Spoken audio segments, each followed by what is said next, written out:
The big elephant in the room right now, or the hidden secret that no one's really talking about, but the data is there, and partly due to keeping up with the Joneses, stagnant wage growth mixed with inflation, is that the typical American homeowner has too much debt.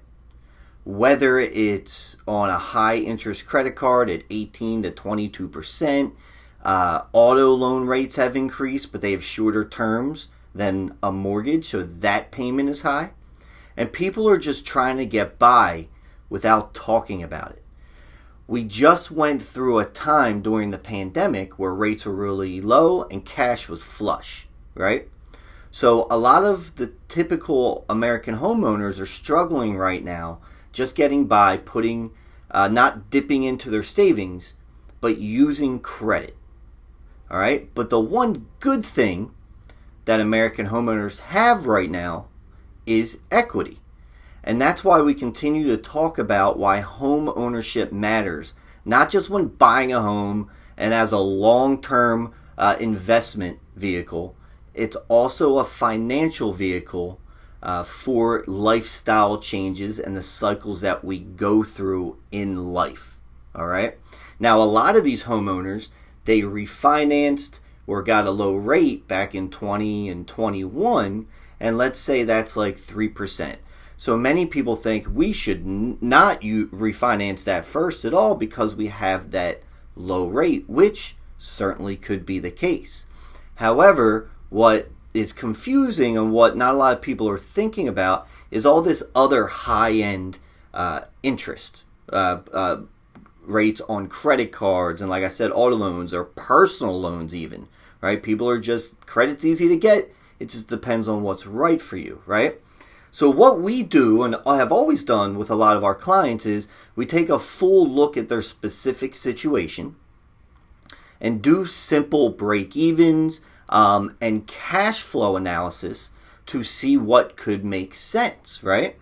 So think about it. If you have 60 grand in credit card debt at 20%, but you have a mortgage at 300,000 at 3%, right? Sometimes kind of blending those all together could make sense from a cash flow analysis, and even taking some extra money and putting it back towards the mortgage, right?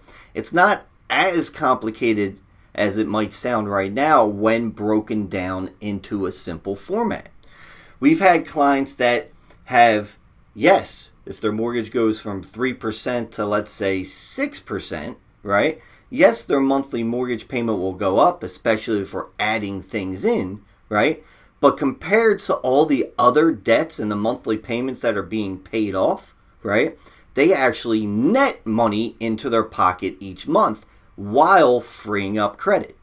Now, there are some changes maybe in lifestyle and spending habits that you'll have to do after this occurs, all right? But it's a good lesson, and it's a good way to reset yourself and your family to get some breathing room, right? For example, we had a client, 3% with a $250,000 mortgage, right? They added in $100,000, right? Into that, making a $350 at a higher rate while getting rid of $100,000 worth of debt. And those monthly payments were high because all different loans are set in different terms and different rates. And that freed them up about $800 more per month in their pocket when you do the simple math, right? They used that $800 to get back ahead, or took that $800 and put it against their mortgage, right, to pay that down, right? But their actual monthly cash flow didn't change, right? So there's ways to reset when you're working with an advisor to figure out what's good for you at this specific time in your life. So I want you to look at this. If you have questions, let us know. We can certainly do a customized one, right? But it could be something to get ahead of right now, depending on where the economy goes. Hope you have a great day.